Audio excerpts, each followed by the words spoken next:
શ્લોકની અંદર કહે છે કે જેના થકી આ જગતનું સર્જન થયું છે, પાલન અને સંહાર થઈ રહ્યો છે, એવા કારણ કાર્યરૂપ બધા જ પદાર્થોની અંદર જેનું અનુગત છે, એવા પૃથક પણે જે રહેલા છે, સર્વજ્ઞ છે, સર્વત્ર છે, એવા ભગવાન કેવા છે?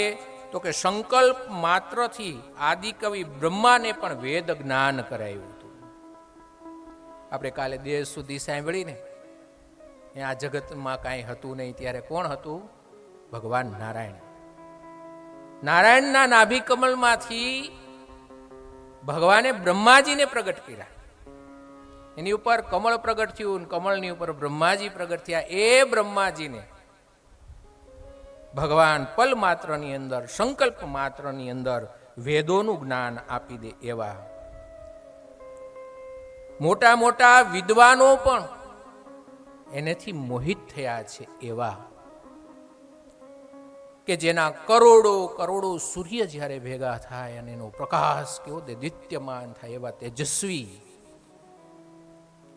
કે જે આ જગતના મૂળની અંદર જેમને આ પ્રગટ કર્યું છે.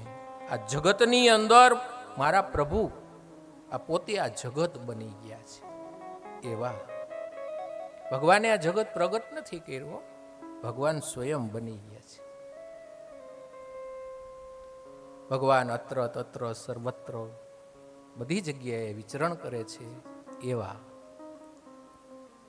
બધાના ઘટમાં એ જ છે ને.